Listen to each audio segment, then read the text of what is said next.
Ele é a imagem do Deus invisível, o primogênito de toda a criação. Porque dele e por meio dele e para ele são todas as coisas. A ele seja a glória para sempre. Amém. Tudo o que fizerem, façam de todo o coração, como para o Senhor e não para as pessoas. Toda a Escritura é inspirada por Deus e útil para o ensino, para a repreensão, para a correção, para a educação na justiça.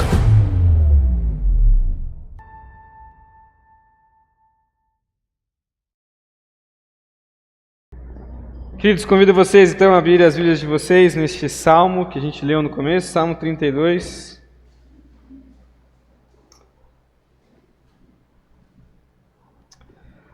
Mas antes da gente ler o salmo novamente e refletir sobre ele, só queria falar um pouquinho para os irmãos na quinta-feira a gente teve principalmente o Conselho de Missões, mais algumas pessoas ali participando de uma tarde de evangelismo ali no bairro de Santa Cruz.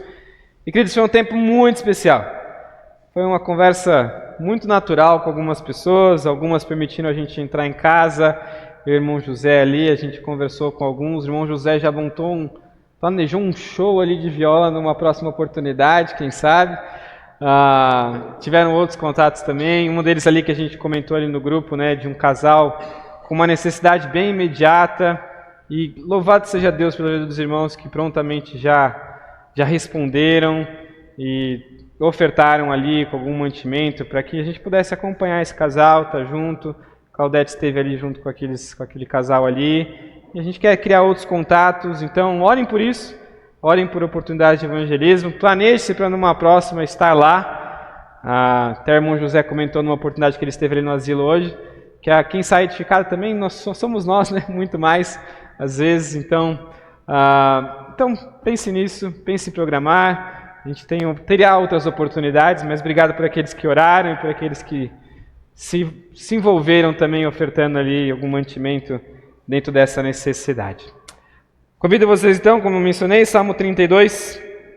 Deixe sua Bíblia aberta aí, a gente vai caminhando nele aqui e refletindo um pouquinho sobre o que ele nos ensina. Nós encerramos semana passada, então, o livro de Colossenses, nossa caminhada no livro de Colossenses, e aí agora, dando uma quebrada, trazendo algumas verdades um pouquinho avulsas, se assim posso dizer, para o nosso coração, por isso nós vamos estudar o Salmo 32 hoje. Mas minha pergunta que eu faço para você é: quais as características de uma pessoa feliz ou alegre?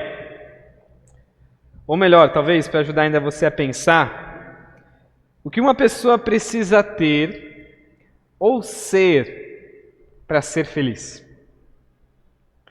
Talvez a sua resposta, ela imediatamente, né, porque a gente é crente, a gente está na igreja, ela pode ser uma resposta espiritual. E que bom, espero que seja mesmo, né? Você vai talvez falar assim: não, feliz é aquele que anda com o Senhor, né? Ou como a gente vê o Salmo 1, né, que medita na lei do Senhor dia e noite. E diante disso também feliz começa também por conta da salvação, né? Aquele que é salvo é feliz, isso é verdade. Mas enquanto nós estamos tristes e desanimados, onde nós buscamos a alegria? Provavelmente onde nós buscamos a alegria é onde muitas vezes nós dizemos que uma pessoa precisa ter para ser feliz ou para ser alegre. Certamente, se nós confiássemos que aquilo que a palavra de Deus nos ensina sobre como nós podemos ser alegres, esse seria o principal lugar do qual nós buscaríamos para então encontrar alegria no momento de dificuldade ou tribulação. Por isso que muitas vezes nós, porque não confiamos nas Escrituras ou não confiamos muitas vezes de todo o coração nela, até sabemos, podemos dizer que cremos, mas talvez não com tanto fervor quanto deveríamos, nós muitas vezes buscamos outras coisas além para nos dar alegria, para nos trazer a satisfação ou prazer. Buscamos alegrias em coisas terrenas e muitas vezes, grande parte das vezes, nós buscamos alegria no pecado. Nós vamos para aquilo que talvez é pecaminoso, para que tenha uma alegria, pelo menos ali naquele momento, Uma alegria passageira, uma alegria instantânea, uma alegria que possa ali naquele momento me tirar daquilo que está me trazendo tristeza.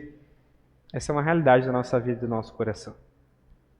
E Davi, neste salmo, ele vai nos ensinar algo sobre a vida cristã, do qual nós precisamos nos atentar.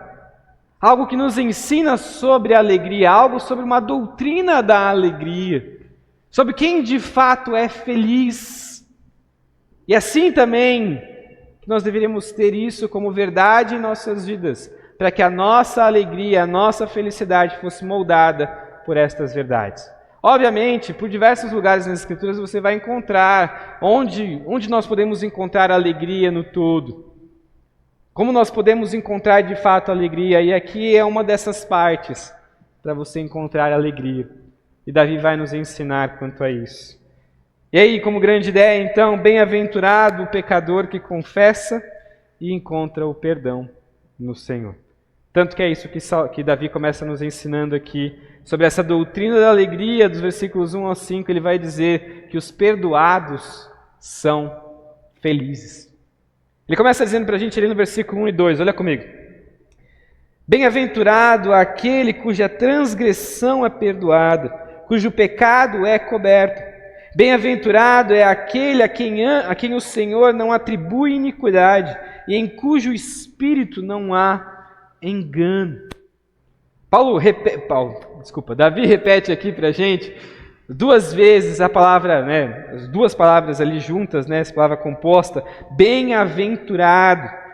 A gente já comentou em algumas outras vezes que nós estudamos quando essa palavra aparece, que a bem-aventurança, ela não é uma alegria, uma felicidade apenas que se dá num momento.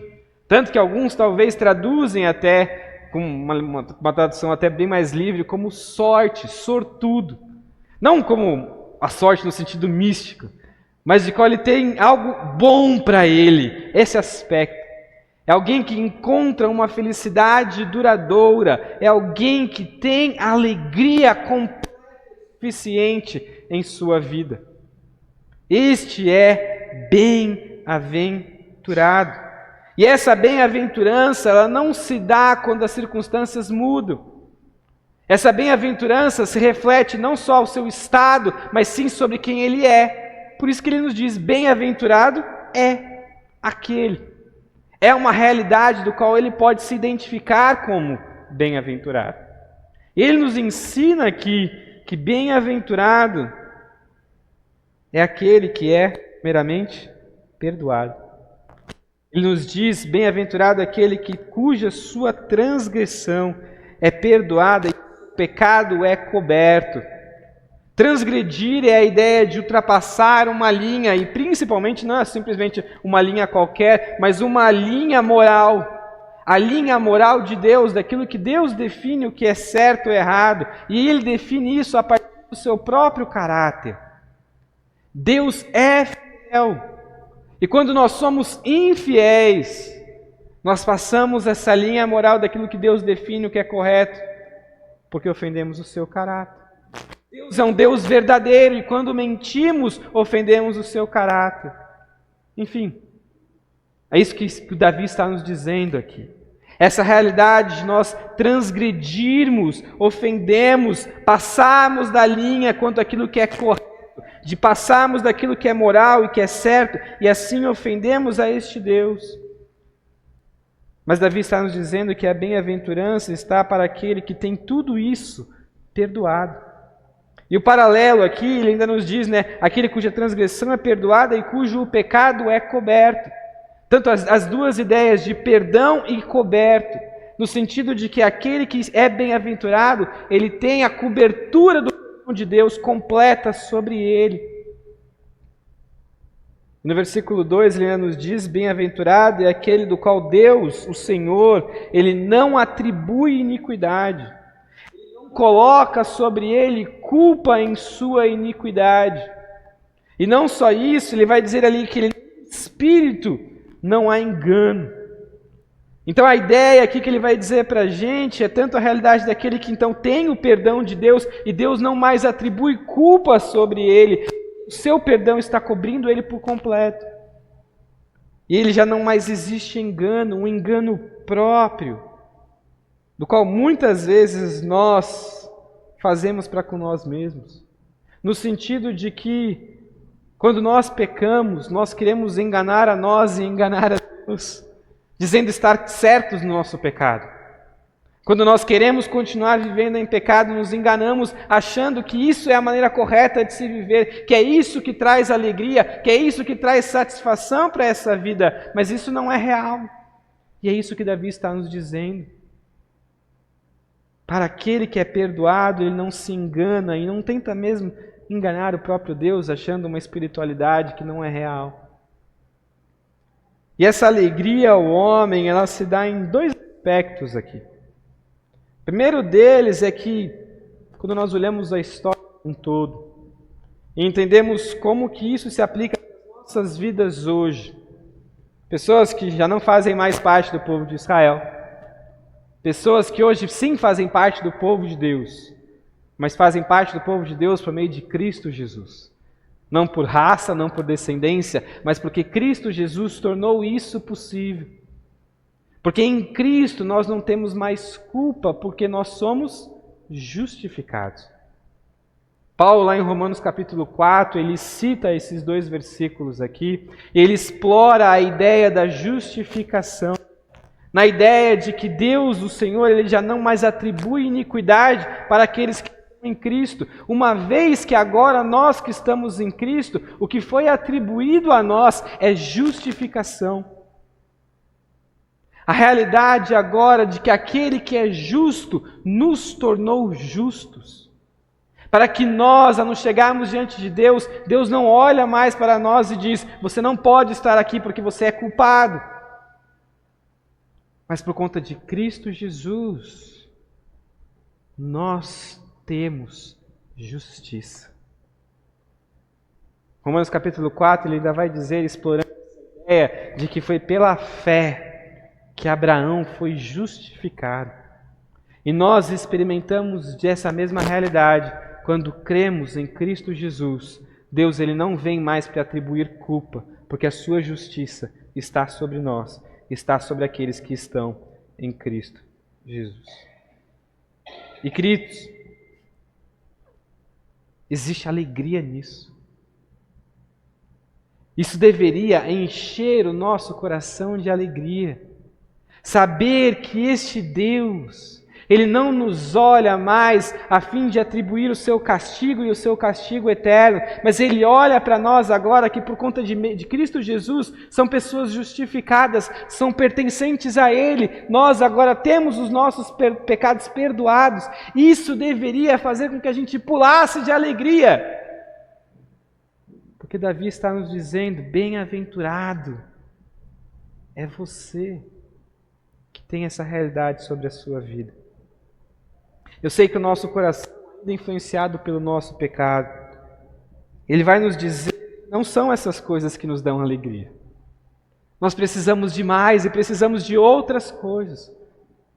Serão as conquistas desta terra, serão a liberdade financeira, ou até aproveitar os prazeres deste mundo. É isso que vai trazer alegria ao seu coração. Mas, queridos, a verdadeira alegria está na mensagem do Evangelho. E a mensagem do Evangelho nos diz, somos perdoados por este Deus santo e eterno. Deus nos perdoa. E Ele não atribui a nós mais a culpa do nosso pecado. Ele nos atribui o seu perdão, a sua graça e a sua misericórdia. Hoje já não pesa mais sobre nós a culpa, pois fomos feitos justos por aquele que é justo. Por isso não existe alegria para aqueles que também não são perdoados por Deus. O ponto aqui que ele está nos dizendo é que existe bem-aventurança para aqueles que estão perdoados por Deus. Mas a lógica contrária, ela é correta. Para aqueles que não são perdoados por Deus, não existe alegria. Pode existir deslumbres de alegria, Pode existir algumas coisas nessa terra que de fato possam trazer algum ânimo, alguma alegria, algum tipo de felicidade, mas a bem-aventurança, a felicidade completa, ela é incapaz para aqueles que não foram perdoados por Deus e não foram perdoados por Deus por meio de Cristo Jesus. E nós precisamos saber disso, seja para talvez você que não foi perdoado por Deus ainda. Se você não entregou sua vida a Jesus, você ainda tem uma culpa contra esse Deus. E Ele, por sua justiça, punirá tudo aquilo que é culpado contra Ele. Todo aquele que tem culpa contra Ele, Deus punirá. Mas Ele oferece graça e misericórdia em Cristo Jesus. Oferece perdão para essa culpa. E você pode encontrar alegria. Mas existe uma realidade também, um segundo aspecto de que essa alegria também pode se dar ao homem. A alegria quanto à realidade de que uma vez que pecamos, porque obviamente, eu imagino que você deve ter pecado essa semana. Só. Se você é igual a mim, pelo menos em algum momento dessa semana você pecou. Ou quem diria, talvez até hoje, né? Deve ter pecado em algum momento. Mas existe alegria também para essa realidade. Porque mesmo pecando, nós ainda podemos encontrar o perdão de Deus. Mesmo sendo justificados, ainda em vivendo nessa terra pela influência do pecado em nossas vidas, nós podemos pecar. E podemos muitas vezes pensar que então a solução para nosso pecado, a solução que talvez vai me dar um pouco de alegria, é dar uma encoberta nesse pecado. É fingir que ele não está ali. É mentir a nós e aos outros. Mas não existe alegria nisso. Porque bem-aventurado é aquele que tem perdão, e não aquele que encobre. Tanto é porque Davi vai nos contar a sua própria experiência nesse aspecto. Olha só como ele nos diz isso dos versículos 3 a 5. Ele diz assim, ó: enquanto calei os meus pecados, envelheceram os meus ossos, pelos meus constantes gemidos todo dia. Porque a tua mão pesava sobre mim, pesava dia e noite sobre mim, e o meu vigor secou como no calor do verão. Confessei-te o meu pecado, e a minha iniquidade não mais ocultei. Eu disse, confessarei ao Senhor as minhas transgressões, e tu perdoastes a iniquidade do meu pecado. Davi, primeiramente, ele afirma que bem-aventurado é este. E agora ele vai dizer como isso é real, porque ele experimentou isso. Ele foi alguém que de fato viu na prática como é agora encontrar esta bem-aventurança para ter por ter um pecado perdoado. O Salmo 51, do qual o Du leu até mesmo no começo do nosso culto, ele nos menciona claramente quando que aquilo aconteceu, e aconteceu no pecado de Batseba. O Salmo 32, a gente até pode pensar que seja nessa realidade, mas ele não nos diz especificamente que foi neste contexto, mesmo que pareça que o sentimento seja bem parecido. Mas o que ele nos começa dizendo aqui, que é enquanto ele calou, enquanto ele decidiu encobrir os seus pecados, enquanto ele decidiu mentir a si mesmo e aos outros e até mesmo diante deste Deus, o que ele sentiu foi de ter os seus ossos envelhecendo. A sensação era interna, os seus ossos doíam, eles envelheciam, até mesmo definhavam. Certamente não nos parece ser algo literal, mas isso que a culpa traz a nós. É um sentimento, como se algo corroesse dentro de nós, como se algo ali dentro fosse nos fazendo apodrecer, machucar, doer, enquanto calamos o nosso pecado. É interessante que ele ainda nos diz ali que isso se dava pelos seus constantes gemidos durante o dia. A culpa era tão presente que era como se ele andasse gemendo, porque tinha cobertado o seu pecado. Mas a razão de todo esse sofrimento é o que ele diz no versículo 4. Porque a mão do Senhor, esta mão do Senhor, ela pesava. seus ossos, eles sentiam doer ali, porque era o Senhor pesando sobre ele. Era o Senhor que trazia essa falta de alegria, o sentimento de envelhecimento. E ele ainda vai dizer no versículo 4 que o meu vigor secou como no calor do verão. O seu ânimo, a sua vida já não eram reais. Ele estava desanimado, abatido, cansado. Alguns dias atrás a gente conversou um pouquinho sobre a ira de Deus. No EBD que começou ali no começo do ano, né? Primeiro domingo do ano. E a gente falou um pouquinho como que essa ira de Deus ela se manifesta. Deus é o maior personagem, é o personagem mais irado das Escrituras. Diferente de nós, do qual nós nos iramos a partir da nossa perspectiva, Deus se ira através daquilo que é justo, por meio daquilo que é justo, por meio do seu próprio caráter. E a ira de Deus ela se manifesta ao ser humano em dois aspectos. Primeiro, trazendo uma condenação eterna para aqueles que pecaram contra esse Deus eterno. Mas também em disciplina para aqueles que pertencem a este Deus, mas que permanecem ainda no seu pecado. A ira, a mão de Deus, se manifesta punindo, nos permitindo sofrer, para que haja disciplina e arrependimento.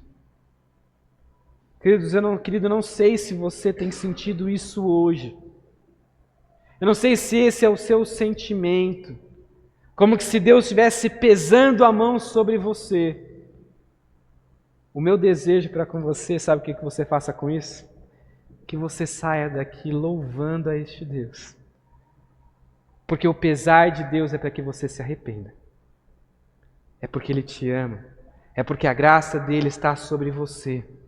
Para que você perceba a culpa do seu pecado, se arrependa diante dele e não viva mais diante deste sofrimento, mas volte a encontrar a alegria, a bem-aventurança, do qual só aqueles que são perdoados por meio de Cristo Jesus podem experimentar. Tanto que é isso que Davi experimenta no versículo 5. Ele percebe essa realidade, ele percebe que essa falta de vigor é porque ele realmente decidiu por acobertar o seu pecado, por esconder o seu pecado. Mas assim então ele decide no versículo 5 confessar o pecado a Deus. E a iniquidade ele não mais ocultou. E é interessante o paralelo, porque ali no versículo 1 ele vai dizer cujo o pecado é coberto.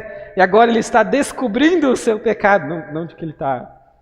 No sentido de que ele está tirando a cobertura do seu pecado. Para que agora, novamente, ele possa estar coberto. Mas coberto do quê? Do perdão de Deus sobre a sua vida.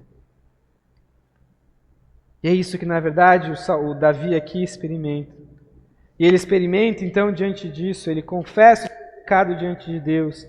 Ele diz ali, né, confessarei ao Senhor as minhas transgressões, e a certeza é de que Deus perdoou a ele. Tu perdoaste a iniquidade do meu pecado. E aí ele volta para o versículo 1 e 2. E esse sentimento de bem-aventurança é uma realidade sobre a sua vida novamente. Não é mais aquela realidade de sofrimento de que Deus estava pesando, mas daquela alegria por saber que Deus o perdoou. Queridos, sim, nós temos a bem-aventurança completa. Nós sabemos que Cristo Jesus nos perdoou. E nós temos a certeza de que um dia nós vamos ser felizes para todo o sempre.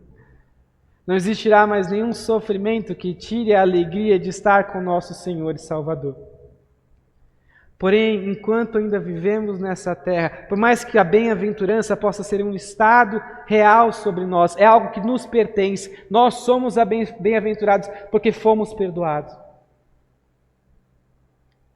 Mas certamente podemos passar por momentos de tribulação, de sofrimento, de tristezas nessa vida, mas não porque as circunstâncias se fizeram difíceis, mas porque decidimos ocultar o nosso pecado.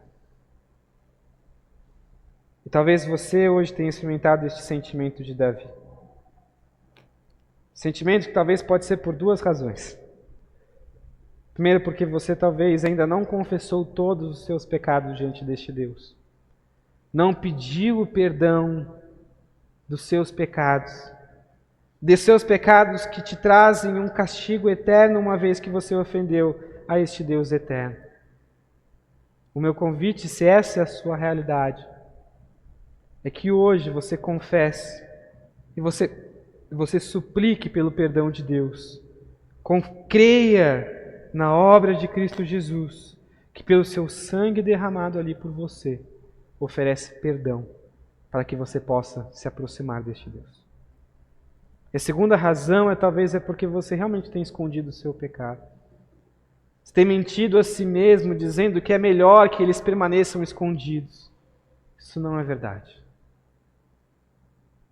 Creio que na prática você talvez tenha experimentado a mesma falta de vigor que Davi experimentou. Por isso o meu convite para você, assim como Davi nos mostra que ele viveu isso, é que você confesse a Deus o seu pecado. Com certeza, queridos, trará consequências, certamente. Mas Deus lhe cobrirá com o seu perdão e certamente o conduzirá com graça diante das suas consequências. Tanto é que ele vai nos ensinar quanto a isso na continuação dos versículos. Convite de Davi disso, de aplicar então essas verdades, aplicar esta doutrina da alegria, que é o que ele vai nos dizer nos versículos 6 até o versículo 11 aqui, que essa aplicação diante disso é que nós de fato confessemos prontamente e livremente o nosso pecado. Olha só o versículo 6 e 7 primeiro. Ele diz assim: sendo assim, todo o que é piedoso te fará súplicas em tempo de poder te encontrar. Com efeito, quando transbordarem as muitas águas, não atingirão. Tu és o meu esconderijo, tu me preservas da tribulação e me cercas de alegres cantos de livramento. Diante dessa bênção de ser perdoado por Deus, Davi agora aplica essas verdades em uma espécie de convite. E o convite que ele começa dizendo aqui no versículo 6 e 7 é que os piedosos devem e podem encontrar escudo no Senhor ao confessarem seus pecados.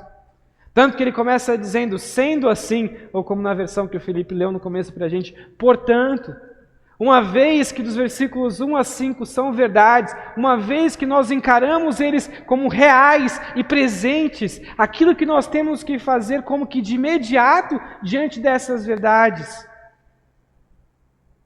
é fazer súplicas ao Senhor. Súplicas de confissão, súplicas pelo perdão de Deus diante do nosso pecado. Ele ainda nos diz que aqueles que devem fazer isso são aqueles que são piedosos, aqueles que desejam uma vida de amor e temor ao Senhor. Estes devem fazer súplicas de confissão, pedir pelo perdão dos seus pecados. E é interessante aqui que essa piedade ela está totalmente conectada com o reconhecimento do seu pecado e clamor pelo perdão de Deus. Certamente a nossa vida deve ser uma busca por santidade, mas piedade não está relacionada a uma santidade exterior apenas, a uma aparência de santidade, a um fingimento de que não se tem pecado, uma vez que isso não é real.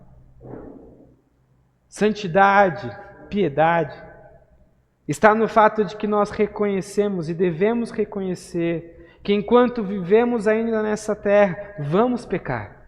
E por isso precisamos confessar o nosso pecado. Não estar em fingir que não temos pecado, mas estar em reconhecer o nosso pecado e encontrar perdão de Deus. O perdão que oferece, que é oferecido diante deste Deus. Ele ainda nos diz aí, que os piedosos eles devem fazer isso em tempo de poder encontrar. A ideia aqui é uma expressãozinha no sentido de fazer o mais rápido possível. Como se fizesse isso para já. Faça agora. E não como tolos, deixando que o tempo resolva. Já viveu assim? Você peca, você faz alguma coisa de ruim, até mesmo contra alguém, mas você deixa caducar, né? Vê se o tempo resolve. Só que o tempo não resolve. O tempo só machuca. O tempo só cria mais problemas. Uma bola de neve. E não resolve. Mas nós podemos confessar o nosso pecado hoje. Porque nós nos encontramos com este Deus hoje. E Ele oferece o seu perdão livremente hoje. Não precisa ser amanhã. Ele ainda nos diz ali no versículo 6, que diante disso, o efeito de confessar os pecados é quando as muitas águas vierem, elas não atingirão a estes. A ideia aqui é como se essas águas hostis, que vêm com o objetivo de destruir, de machucar, de alagar tudo ali, arrastar toda essa realidade, provavelmente se referindo até mesmo com relação às consequências do seu pecado. Quando estas consequências vierem para destruir a sua vida, o que Davi está nos dizendo é que aquele que encontra o perdão de Deus, por mais que sejam terríveis as consequências, é protegido por este Deus. Porque no versículo 7 ele nos diz isso, que tu, o Senhor, é o meu esconderijo. É o Senhor que oferece proteção para o pecador que confessa o pecado. O Senhor, Ele é o esconderijo que protege, que esconde, que preserva das tribulações. E o resultado diante disso é que cerca então com cânticos de livramento, de louvor ao Senhor, porque foi liberto pelo Senhor, porque o Senhor o protegeu. Queridos, a mentira do nosso pecado nos diz que quando nós pecamos, nós agora estamos por nossa própria conta. Que agora nós temos que fazer o máximo e nos esforçar o máximo para que ninguém veja o nosso pecado. Para que ninguém descubra o quão ruim nós somos. Parte disso porque nós tememos mais aos homens do que tememos a Deus. A este Deus que conhece, sim, todo o nosso pecado, que sabe todas as coisas e muitas vezes nós ainda tentamos esconder. Mas o que Davi está nos dizendo, querido, é que para aquele que é bem-aventurado, perdoado pelo Senhor, não está por conta própria. Porque nós podemos confessar o nosso pecado diante desse Deus. E o que nós encontramos é um Deus que nos defende. É um Deus que nos protege. É um Deus que nos esconde. Nos esconde até mesmo das consequências do nosso próprio pecado. Mesmo que nós muitas vezes tentemos fazer algum esquema para tentar solucionar o nosso erro, um esquema para tentar esconder, um esquema para que ninguém fique sabendo. Davi nos ensina que o caminho para o pecado, para quando pecamos, é confessar, não mais esconder. Porque é o Senhor quem protege, é o Senhor quem cuida de nós. O que fazemos diante dessas verdades? O que você faz diante daquilo que você já ouviu até aqui, daquilo que você leu? Porque você pode sair daqui e continuar com o seu pecado. A decisão é sua. Talvez com aqueles pecados onde ninguém realmente sabe. E que provavelmente, se Deus não trazer à tona, ninguém vai saber. Você pode continuar definhando ali, sofrendo com a culpa do seu pecado. A decisão é sua. Mas você pode confiar.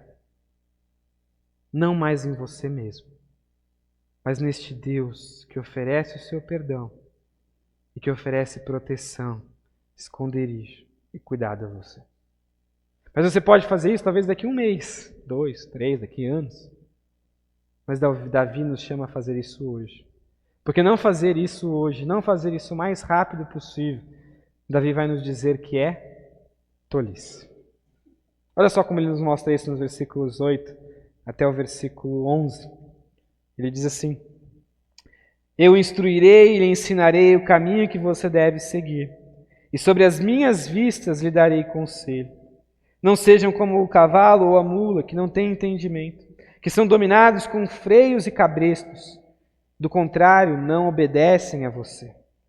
Muitos são os sofrimentos do ímpio, mas o que confia no Senhor, a misericórdia o cercará. Alegrem-se no Senhor e regozijem-se, ó justos. Exultem todos vocês que são retos de coração. Davi agora ele volta para os seus leitores, até mesmo para a comunidade ali que estava com o objetivo de louvar ao Senhor, e ele vai dizer, diante daquilo que eu enfrentei, diante daquilo que eu experimentei, dessa verdade sobre a bem-aventurança daquele que é perdoado, Davi começa ali dizendo no versículo 8, então eu vou instruir vocês. Deixa eu dizer para vocês qual é o caminho a ser seguido. Deixa eu dizer para vocês sobre aquilo que eu vivi, diante daquilo que eu experimentei. Quais são os conselhos que você deveria seguir? E o primeiro dele que ele nos diz é: não seja como o cavalo ou como a mula. Em outras palavras, o que ele vai dizer é tolice. É tolice você sair daqui e ainda assim continuar escondendo os seus pecados. É tolice você preferir ainda esconder os seus pecados. Por isso que ele diz, não nos seja como um cavalo ou como uma mula que não tem entendimento, que não tem sabedoria, e ele não tem porque ela é conduzida por outras coisas como freios e cabestos. Não obedece por si mesmo. Em outras palavras, o que Davi talvez estaria nos dizendo é que não seja tapado igual uma mula. Não seja tolo, permanecendo dominado até mesmo pelo seu próprio pecado, em vez de encontrar a liberdade dele. Tanto é porque o ímpio sofre de muitos sofrimentos. Aquele que deseja, sim, ainda viver em impiedade. No contraste de que o piedoso é aquele que vai então de encontro ao Senhor e ele suplica pelo perdão ao Senhor e este então encontra esconderijo e proteção. Davi está nos dizendo que o ímpio, aquele que não busca ao Senhor, aquele que não ama, que não teme ao Senhor, que prefere viver por sua própria sabedoria e sua própria vontade, este experimenta de muitos sofrimentos.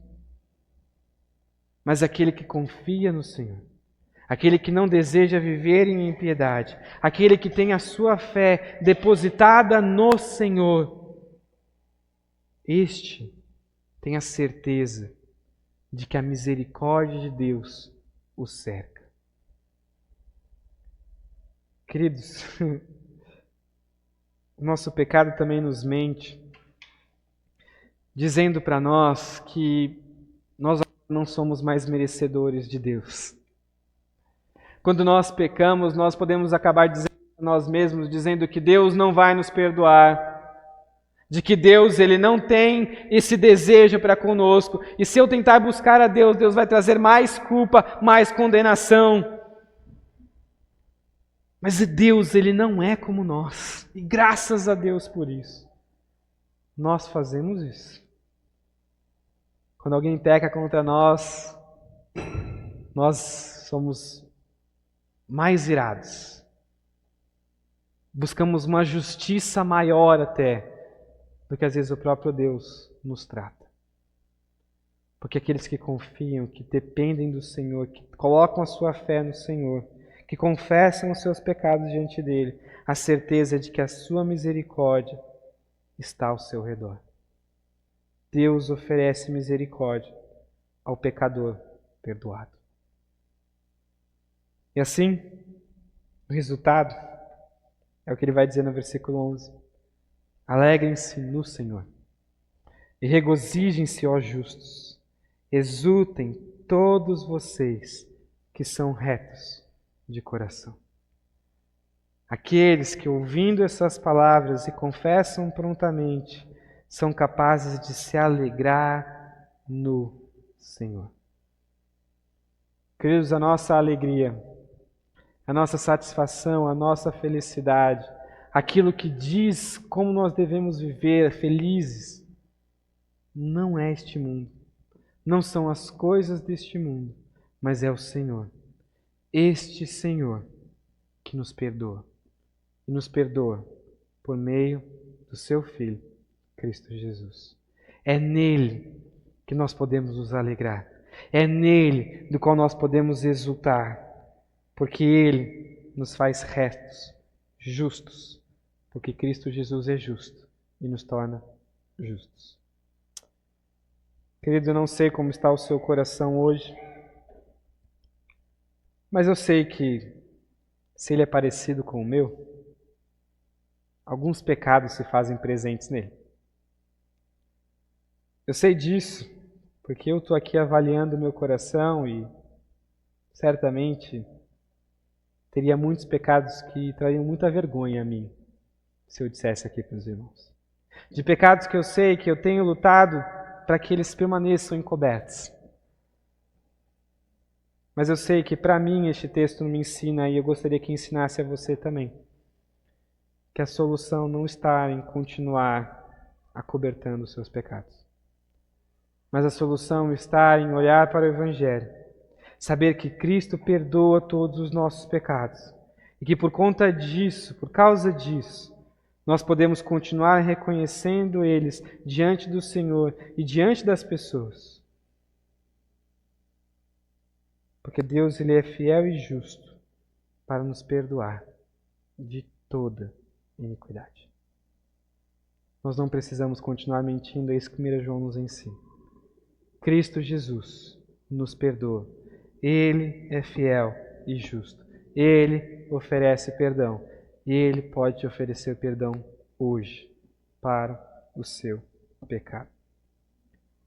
Confesse seus pecados hoje e tenha sobre você a bênção do perdão de Deus. Por isso, queridos, bem-aventurado o pecador que confessa e encontra o perdão do Senhor. Nós vamos cantar uma música que diz que esta paz que enche a minha alma, ela não é pelas circunstâncias, ela é pelo Senhor. É nele que a nossa alegria está, porque é Ele quem perdoa todos os nossos pecados. Vamos cantar.